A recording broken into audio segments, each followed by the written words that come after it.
I feel like this is for you, Jeff. All right, let's kick it off. Is tipping culture out of control? And do you tip a delivery driver before your food arrives? Well, the reason we ask is all because of a video that's gone viral. It appears to show a large pile of bags filled with food orders that have been sitting there for hours, all because no delivery drivers will take them since no tip was included. Lots of people are commenting. One person said, quote, only in America are we tipping 20% on a service before you get it, while others said, quote, there shouldn't be an option not to tip. So what do you think of this idea? No tip, no trip? What do you think, Jeff? No tip, no trip. That's you good. like that? I do like that. Good wordplay. Yeah, that was good. Right? That was good. Here, there's a lot of things to unpack here. I'm all for tipping people. We all grew up in the service industry, right? I'm all for tipping people. But for doing a service well done, you get a tip. That's what a tip is originally for. Don't run your business relying on America to tip people and pay your employees' salary. You pay better wages, and then I'll tip your employees. If you're let me just put an example out here. But you're going after the owner. Yes, okay. Yes. So let me just say, if you're out to dinner, right? You're out to dinner, you're a nice meal, say it's $100, right? And someone's waiting on you, making small talk, taking care of my kids, which is already a headache in itself, refilling my water. You're going to get a nice tip, 20, 25%, 30%. Wow. You spent a half hour with me, 45 minutes, an hour with me, with 2 kids. Thank you. Here's for a great service. If I go with the exact same meal and pick it up, do I need to tip 20%? Absolutely not. But you flip that thing over and there's an option that says 50%? Are you out of your mind? You mean that what's happening? When they flip over I specifically like to cook because I don't want to deal with that. Okay, Erica? I agree with you. I'm just saying, no tip. No trip, okay? We have not caught up with the technology and all of the beautiful conveniences that we love to share.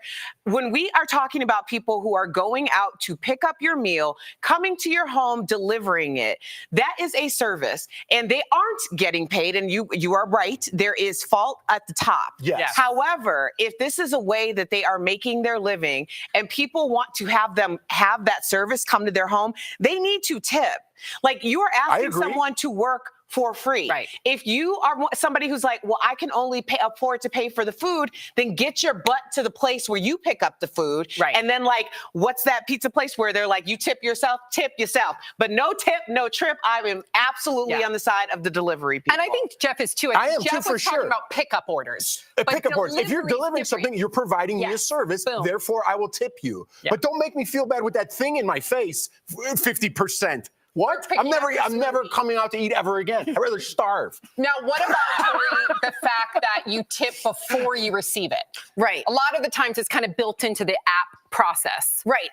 Here's what I think. I think you're right. I think we're being held hostage by this because we're subsidizing these people's lives because you won't pay wages that go up with inflation. So is that stink? Yeah. Do you still do it? No, it's a service. Yeah. I'm not with you there. I think we're comparing apples and oranges. I definitely agree with Jeff, the fact that it comes from the top. And yes, unfortunately, we're supplementing our tips, unfortunately, and this has been going on since all of us were in the service industry. Our tips supplement the unlivable wages that are today, and it's only gotten worse. However, when it comes to services, whether it's your hair, whether it's driving, picking up your groceries, literally spending a half an hour loading up your grocery cart, bringing it over to you, I think it's totally acceptable for it to be built in. God forbid if there is a problem. Absolutely. Oh. No, absolutely. Oh, no, I'm all for a built-in tip. Yeah. Yeah. Don't you think it's... Oh, go ahead.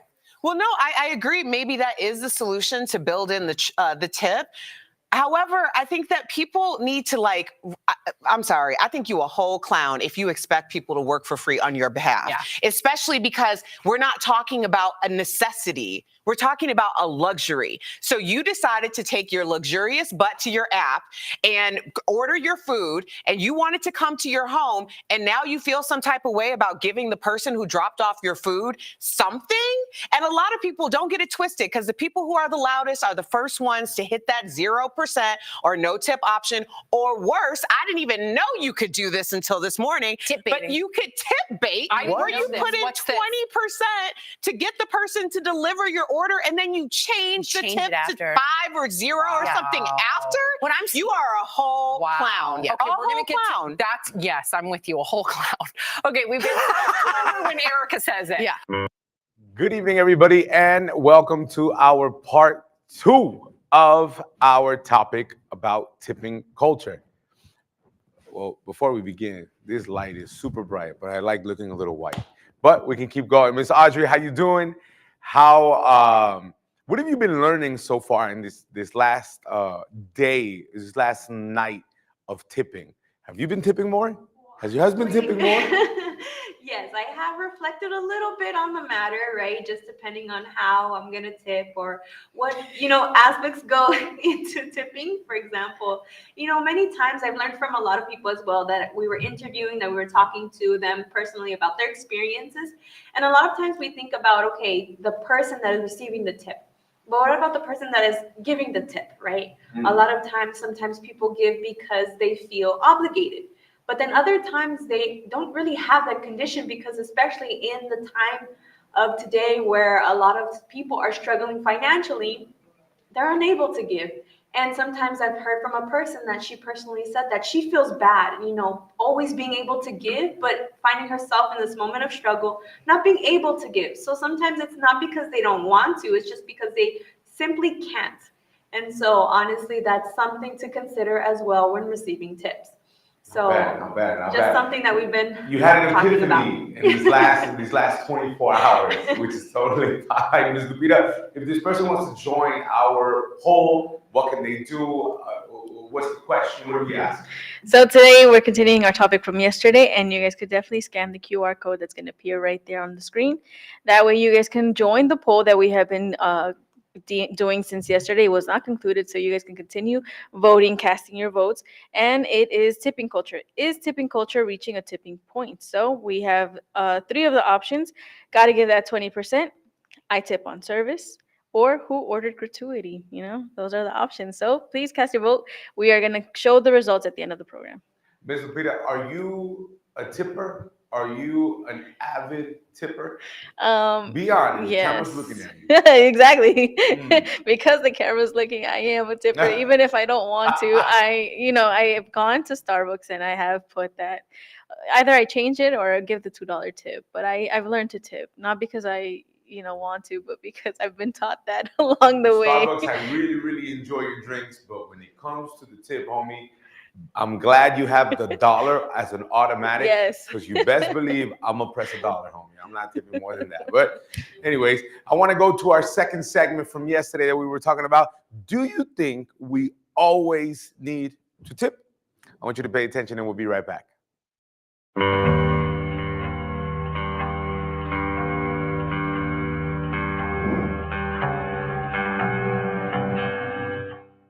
This is why you tip. I get paid $2.13 an hour as a bartender and a server. I should have made $150.81, but because I have to have Social Security, Medicare, and the income tax taken out, I was paid $9.28 for 70 hours of work.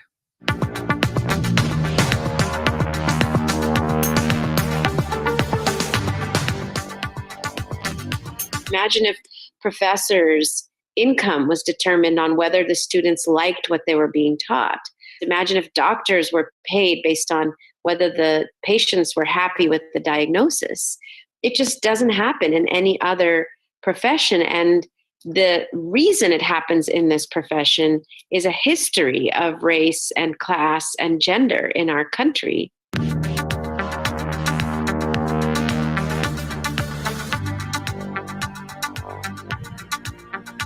It was an extra or bonus that aristocrats or nobles gave to serfs or vassals, but always on top of a wage. When the idea came to the States in the 1850s, it was because of rich Americans traveling to Europe and coming back and trying to show off that they knew the rules of aristocratic Europe. At first, Americans rejected it as a vestige of feudalism, said we are a democracy. But that idea changed right after emancipation of slavery, when the restaurant lobby wanted the right to hire newly freed slaves, not pay them anything at all, and have them live entirely on tips. So we went from $0 at emancipation to $2.13 an hour, which is the current federal minimum wage for tipped workers in the US. Actually, in most cases, workers who earn a sub-minimum wage get a paycheck that says zero. This is not a paycheck because the wage is so low, it goes entirely to taxes, which means they are living, just as they did at emancipation,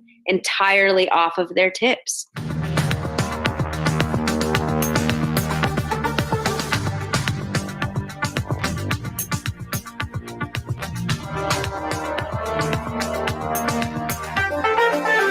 In 1938, when everybody got the right to the minimum wage for the first time in the US as part of the New Deal, millions of Black workers actually were excluded. Farm workers who were mostly Black, domestic workers who were mostly Black, and tipped restaurant workers who were mostly Black, mostly women, were left out.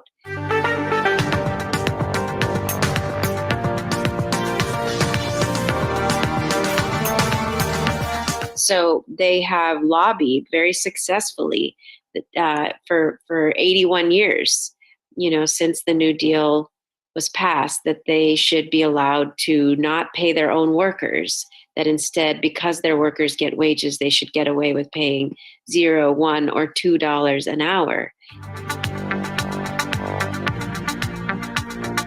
For some, not all, I think there is a relishing of the power dynamic that customers have over these workers, that they are at their beck and call, that they have to put up with whatever they say or do, or however they touch them or treat them or talk to them, because they leave a tip. I remember working in restaurants, and you would have someone say something extremely inappropriate to you, or you'd have someone touch you. And the thing is it would be the 28th of the month, the 29th of the month. And the first of the next month was rolling right around, and you had a rent check to pay. And so you were more likely to stand up for yourself and to reject sexual harassment on the 15th of the month, or maybe the 10th of the month, when you could pick up an extra shift to make up for telling that guy to go buzz off. Workers in our industry struggle with 3 times the poverty rate of the rest of the US workforce, use food stamps at double the rate of the rest of the US workforce, meaning the women who put food on our tables can't afford to feed their own children. And a good third are parents, single mothers with children. And all of this economic precarity exacerbates that power dynamic that we talked about.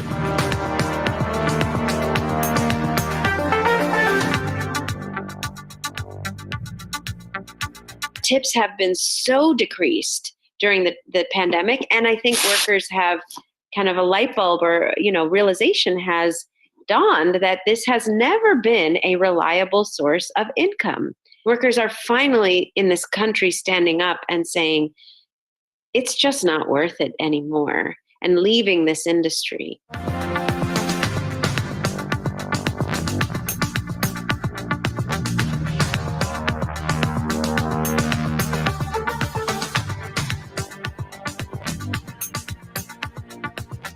If you listen to the National Restaurant Association, you would think there are no restaurants in these 7 states, that they've somehow, killed the economy, all jobs are lost, so no small businesses, when in fact these 7 states have higher restaurant industry sales, higher job growth in the restaurant industry, higher small business growth rates, and we have higher rates of tipping, because it turns out when you pay people better, they tip better. But most importantly, we see 1/2 the rate of sexual harassment in the restaurant industry, because it turns out when you pay women a full minimum wage with tips on top, they don't have to put up with as much from customers. They can reject harassment from customers because they can count on a wage from their boss.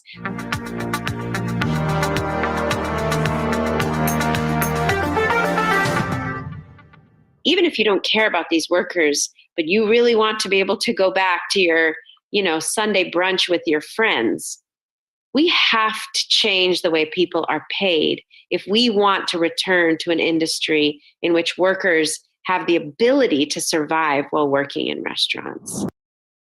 No! This Domino's pizza guy is really upset about his last delivery. What follows next is an epic meltdown. 5 minutes out there in the rain and no tip! No tip!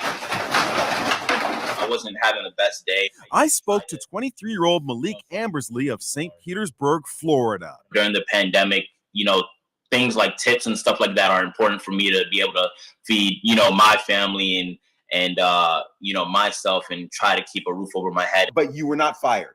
And no, I wasn't. Luckily, I have a really good support team there and everything. They talked me down. There was nobody in the store or anything like that. People losing it over lousy tips seems to be a growing trend during the pandemic. We recently showed you this DoorDash driver who demanded to know why her $8 tip was so low. I drew 40 minutes. Now we have another case, an Uber Eats driver who is in tears after a bad tip. I had to pay $3 to bring this person their food because there was no free parking anywhere near their building. They tipped me $1.50 and Uber paid me $2.50. Riley Elliott says he's having a hard time making ends meet in Las Vegas. And it's all because people don't tip their delivery drivers. I've received, an outpouring of support from other gig drivers. I've received loads of positive messages from folks who tip well. So what's tipping protocol when a delivery driver rings your doorbell? We asked Mr. Manners, Thomas Farley. Make sure if the tip is not included that you're giving anywhere from 10 to 20% for the delivery person. This is going to go higher if the distance is greater or if it's inclement weather outside as well. 5 minutes out there in the rain and no tip! No tip! Be very, very honest. I'm glad he has a really good support team, but if he was part of my support team, I would have cut him loose at the end of that, and that's period. But you can keep giving us a call, 877-785-8700, or through WhatsApp, 437-233-9815. Ms. Lupita, do we have any comments regarding our topic today? Yes, we do. We have here Desiree that goes, my first experience getting tips was when I was a barista at Starbucks. Yeah, I know. And to be honest, it was really nice surprise every week to see how much more I made because of those tips. That being said, I would not care at all if you didn't tip at all. That's your hard-earned money and it's yours to use however you want. I've heard stories of employees doing things to the food to spite the non-tipping customers. Ridiculous. And we have I can't say, well, it's anonymous then. I did a count of how much money I lose to tipping every month. It's outrageous. Once I was able to figure that out, I started realizing how much is actually unnecessary. I've made it a policy to only tip for the service or product I paid for. Cashiers are a big no. They don't provide customer service or make the food. So, yeah, that's a good point. If I'm being honest, being somebody who used to work in an environment where you make somebody's drinks and so on and so forth, I think the movement is a little bit too hot, and for you to stop, think, and mess or sabotage somebody's order. I think it really takes a lot for you to do something like that. But we're here live. We're here on Tuber, Facebook, YouTube, wherever it is that you watch us. We have one of our counselors with us, Mr. Savon. He works with the prisons. Come, Mr. Savon. I'm just going to use the mic just because it's right on the fly. Just so you see, we're live, all right? Mr. Savon, are you here? Let's see if we can fix this this thing. Are you an avid tipper? Do you tip when you go out? I mean, I tip based on the service. I mean, some people think it's mandatory to tip, but you tip based on the service. If you get a service that's not good, why should I give a tip for something that's not up to standard? I think sometimes they feel so obligated that you can see that attitude in their demeanor if they don't get tipped. But if the service is not good, why am I going to tip for it? Now, you're from Jamaica. Yes. Now, let's say you wake up, you want to go. That's not cultural. Like, No, that's not cultural. You do your job, you get paid for your job. Let's say there's a moment where you wake up, Mr. Savon, and you say, I want a patty, right? Cocoa bread, all of that. You go, they put it in the bag, grease leaking through the brown bag, and then they say, you're just going to answer a couple of questions. And there you see the tip. 10, 15, 18. What are you pressing? That's a hard one. So just so you see, everybody here in Toronto, if you sell patties, this is the guy. But usually for something small, do you think it's necessary to tip, or is it just kind of an experience that you're looking for? I think when you get an experience that's excellent customer service, you should feel by your own free will to decide if you're going to tip or not. But these days it's more of a, it's kind of more like of, force. yes, like mandatory that you have to give tip. If the service is not good, why should I give you tip for something's not good? So there you have it. Just make sure you don't force it when it comes to Mr. Savon, and he got you, Mr. Savon. Thank you. Some round of applause for Mr. Savon, please. Thank you so much, Mr. Savon.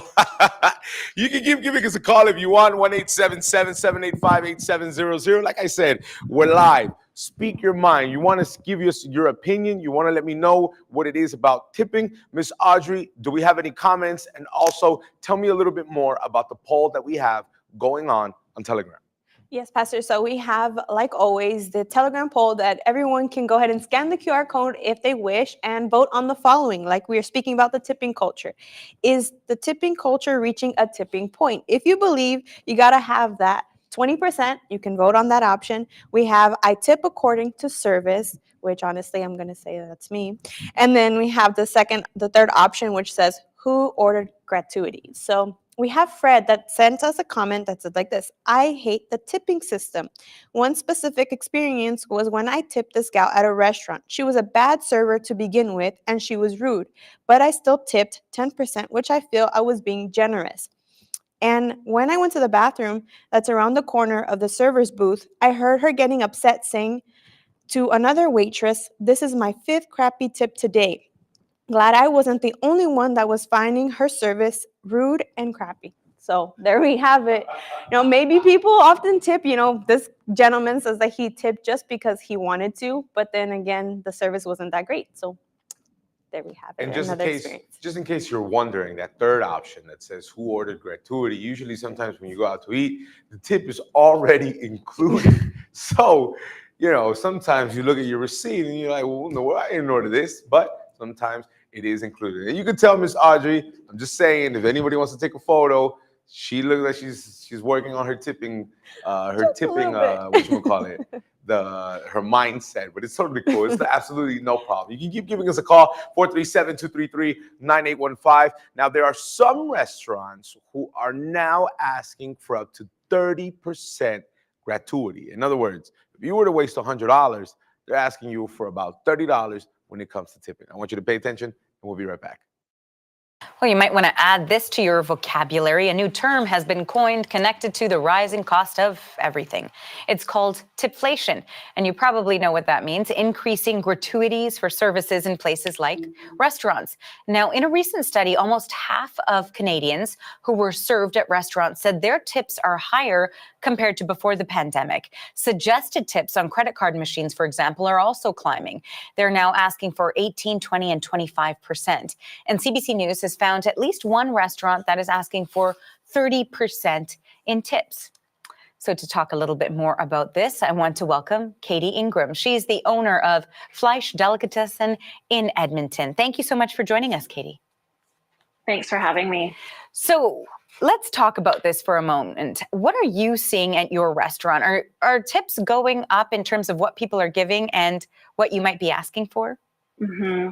I think that there's a number of issues at play. So tips, I think, are going up because people are generally used to tipping on what the total bill is. And so because those total bills have been going up, and up, because pricing has been affected with inflation, I think that's one factor. I do think that, especially in small local establishments with a dedicated following, that people have been more generous throughout the last 2.5 years, if they're able to, because they don't want to see these places disappear, or they have a connection to the staff, and they're rewarding or giving that money to staff as we know you've had this hardship for these last 2.5 years. So I think there's a few issues like that at play with this tipflation. So what do you make then of certain restaurants, and I'm not sure whether or not this applies to your deli, that are actually changing the way that you can select different options, for example, on either a debit or credit card machine, where it will ask you for specific options. And in some cases, you heard CBC News found one restaurant saying 30%. So what do you make of that move? Is that something that is fair to so many Canadians and really people around the world who are also dealing with the tightening of their own budgets, asking them to dig deeper into their pockets? Right. I think the interesting thing here is that this is coming at a time where we're hearing about the labor shortage as well. And the labor shortage is definitely hitting the hospitality industry very, very hard. And so I think as a consumer, what I would want to know is, where is that tip actually going? So are those tips being increased on the machine and going straight into the owner's pocket to help with their bills? Or is that going to the person that gave you the service that you believe that you're tipping for? And in some cases, that is not the case. And so as a consumer, and as someone who's tightening their belt and wanting to know where every dollar goes, that's really what you'd want to know. I think that some business owners are using increased tipping as a way to increase wages and attract workers. And some are really using it as a way to recoup some of their losses for the last 2.5 years. And so my recommendation to consumers would be to be more conscious of where that money is going and to ask better questions. And so to your point then, do you think we need a collective rethink when it comes to the labor force that works in restaurants and bars, how they're compensated, what's being asked of consumers? What do you think needs to change there? What a great question. And I don't have all the answers, but I think asking that question and really recognizing that the last 2.5 years blew the doors off of every industry, but specifically hospitality, and a lot of the cracks that exist and the precariousness of the work. And so I think that rethinking how people are compensated in hospitality and how people are treated and what the work actually looks like is going to be very important. And I think the consumer is definitely part of that. So right now, when you're given the option of 30% on a debit machine, that is still in your hands. That is still, at your discretion. Their wages are potentially at your discretion at that point. So if it were something to say that, as a collective, we're no longer okay with the way that hospitality professionals are compensated or treated, or their work conditions. And so we're all going to agree to, say, a service charge of 20% on our bills. And we know that that's going to go towards paying a living wage, paying benefits, that type of thing. And now that's something that's no longer in your control. Is that something as a consumer that you're going to be okay with because you understand the value for the hospitality professional? So these are really good questions to be asking. And it's certainly something that needs to change.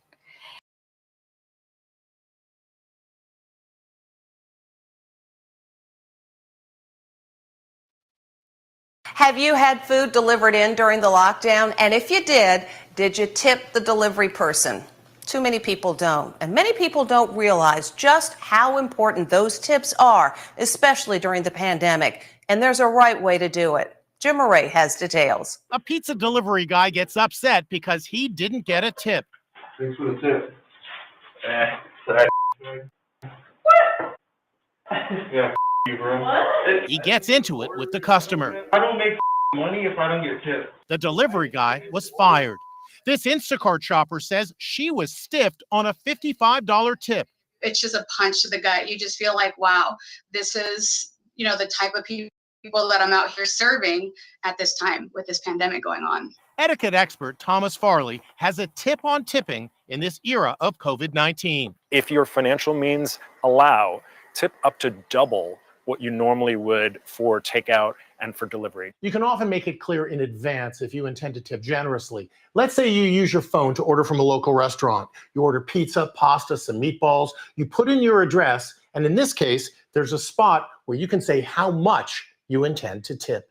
Less than an hour after I place the order, here's my food delivered by DoorDash. Have you been doing okay on tips? So-so. So-so. Yes. Anybody stiff you? Of course. Did they really? Yeah, of course.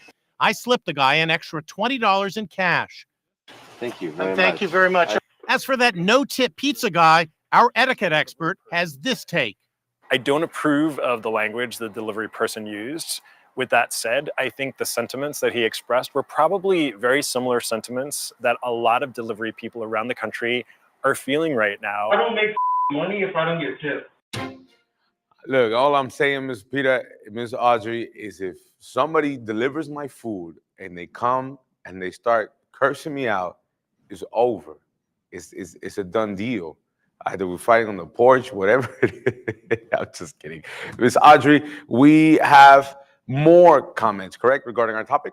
Yes, we have James that says like this. Here's an idea. Eliminate tipping, just charge for the service and pay staff appropriately. That's something that's actually been more of a popular comment that we have been receiving, that a lot of people say that, you know, if the employees were being paid well, then there was probably no need to be so exceeding of the tip, like expecting it, like wanting it, or, you know, necessarily going after it and getting angry when they don't receive it. Because What I say to those comments, you open up a business, you get your employees, you pay them how much you want to pay them, and then you see how it works out for you. yeah, so that's what we have it here, the comments. And then we have the final results for our poll that we'd like to read for all of you. Here we have, is the tipping culture reaching the tipping point? We have 8% that say gotta give them that 20%. We have 15% of people that say who ordered gratuity, and the majority that say 77% I tip according to service. So the people have spoken, Pastor. There we have it. The majority say they tip according to service. Mr. Peter, this person is watching us now through Facebook, through YouTube. They can also follow us on Instagram. We also had our last bit of comments on Instagram. I think you have them with you, correct?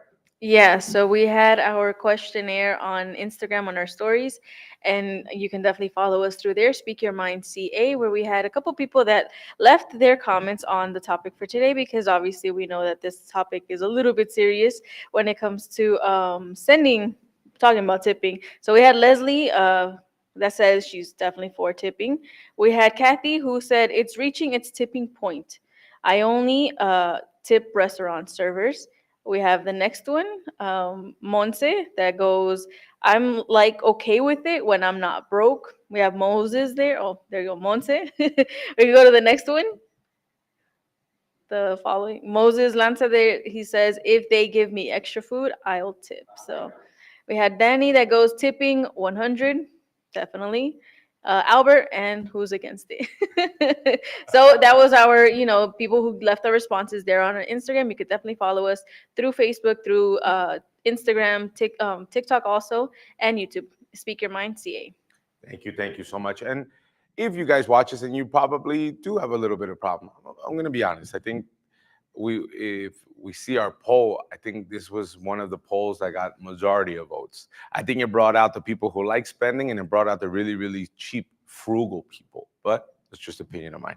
But if maybe you're somebody who you even say on the real, Pastor, all jokes aside, I do my best to earn my dollar. I'm a hardworking person. The Bible shows us that sometimes when we work hard, it's as if we put our wages in a bag that's broken. We work, and everything we earn, we put it inside of a cloth, of a bag that has a hole in it. We eat, and we're never satisfied. We drink, and our thirst is never quenched. And maybe that's you. Maybe you're somebody who works 1 job, 2 jobs, and you're already getting or thinking about your 3rd job because your life doesn't go forward. You're not able to advance. Well, that's why we invite you. Because in order for you to put an end to that, in order for you to put an end to not just poverty, but any type of misery that can be reigning over your life, you need to come close to God. The Bible shows us that God, He is the one who's in charge of all the gold and all the silver.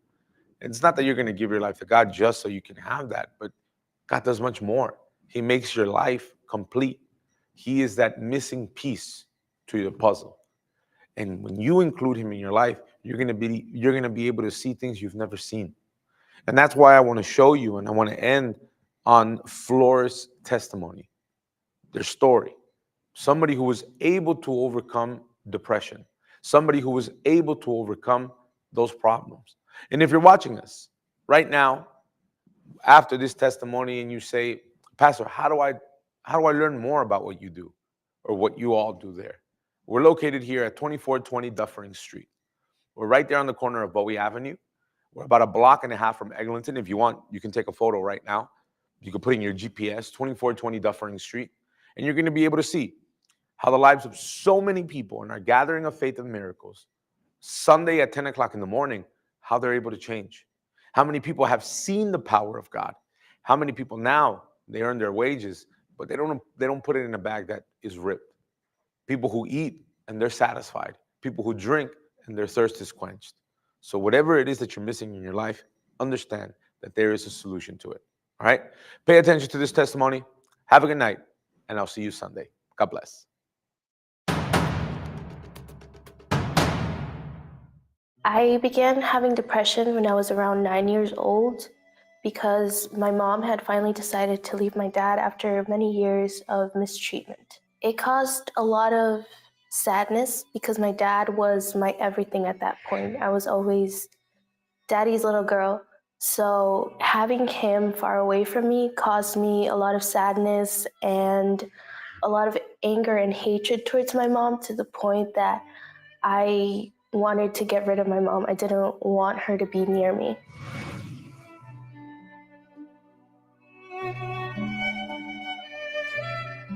I had thoughts about killing her, killing my brother, because he was younger and he would always get most of the attention from my mom, even after she left my dad. So it was an anger that built up against her, against my brother, against my dad, against anyone that really was close to me. The worst moment was when the thoughts of suicide actually began starting to overtake me.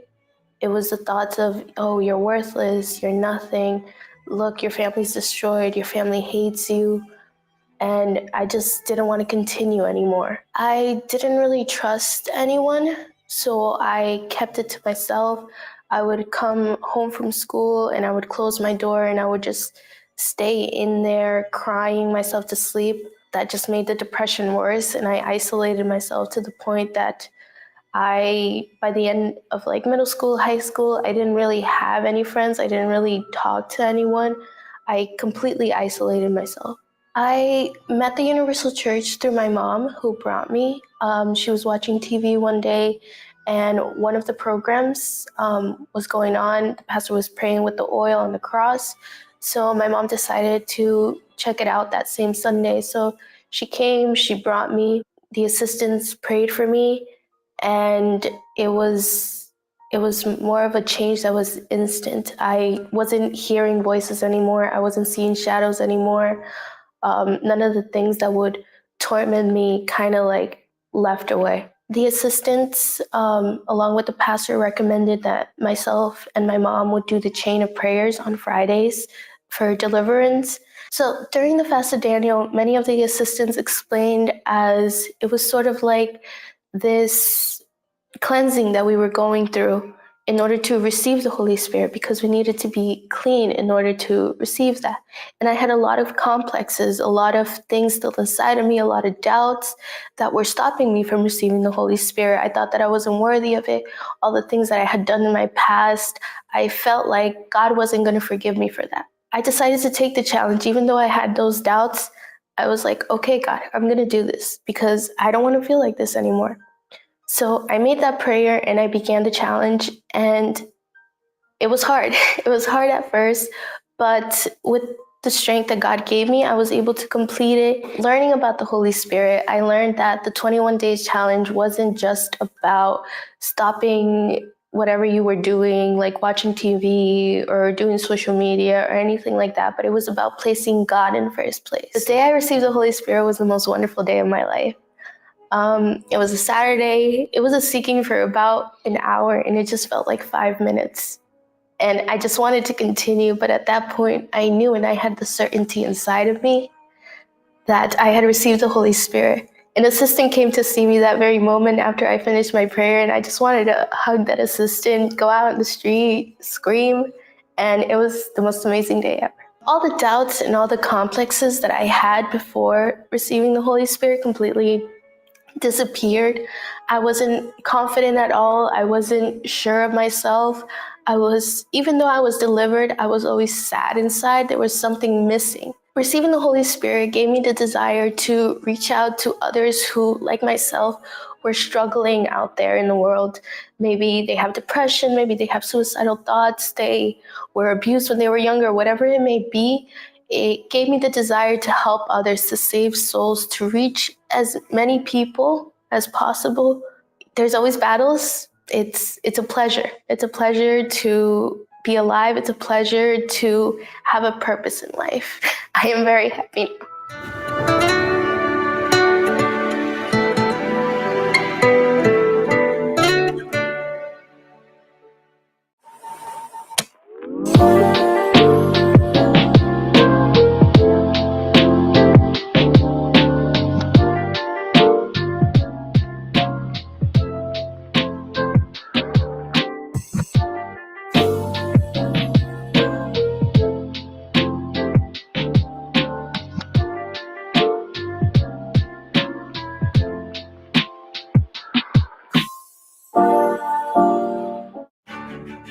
Join thousands of people every Sunday at 10 a.m. in one faith.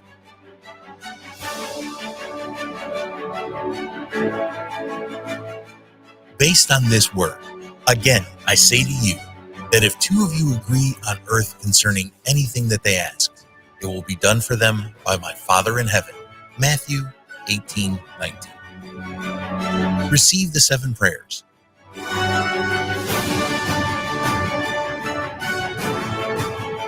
I don't know how long I had that disease, but the way I found out is I had went to the doctor to have my annual physical. So they called me about the results and told me to get to the hospital because my sugar was so high that was threatening a stroke. So I participated in drinking the blessed water.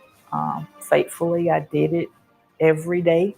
I just continued in my faith and coming to the church and fighting against it. Deliverance. I was a victim of witchcraft. My mother sacrificed me since I was young. I couldn't walk. I was paralyzed for a long time. I don't remember half of my life. I remember being in the hospital. It was King County Hospital. I remember that I had to learn how to walk. I had to learn how to write. I saw demons. People think that evil's not real. It is real. I went to a lot of churches, like 23 Christian church. And I never felt like I felt when I came to the Universal Church. But when I came to this ministry, from the very first time that I stepped through that door, I knew there was hope in this church. Prosperity. I had a business that was doing at one point rather well and went down substantially, and experienced just hard times trying to bring it up. I experienced also 3 deaths in my family. My mother, my father, my brother passed away. Then we had the recession, and I really never recovered from that. And it's still hard times, but since I've been coming to the church here, my business is starting to recoup. I see opportunities where my phone is ringing. I want this house built. I want this done. My business is starting to take off to another dimension. Family. I was about to separate with my husband, and during the time I was coming to church, I learned to forgive. And when I learned to forgive, I started working on my relationship with my husband. And when my husband never opened up to me, never told me what was going on with his life, until one day I got a knock on the front door, and it turned out to be the police. And I had to learn, okay, God, you are here. I learned through the church, through tribulations, you use your faith. And that's when I said, hey, that God is talking to me. This is a way I'm going to find a solution to my problem. Love life. And my husband and I were very happy, loving. Everybody in the neighborhood know us and always want their relationship to be like our relationship.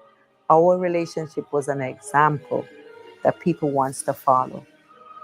Until one day I found out that my husband had someone else. And that turned me into a bitter and an angry person. Me surrendering my life to the Lord, I got baptized, was filled with the Holy Spirit. Now I have no hate. I'm not angry. I want to even save other people, try to counsel other people who are going through problems in their marriage. Encounter with God. The suffering in my life, it started with me just basically having pain all over my body. And my mom took me to the doctor. They could not figure out what was wrong with me. I started having headaches, and the headaches get worse. It would go like from maybe a day, 2 days, 3 days. Then I started to have stomach pain. My whole body was in pain, and I just felt like something, just like a brick drop on my head. And I had that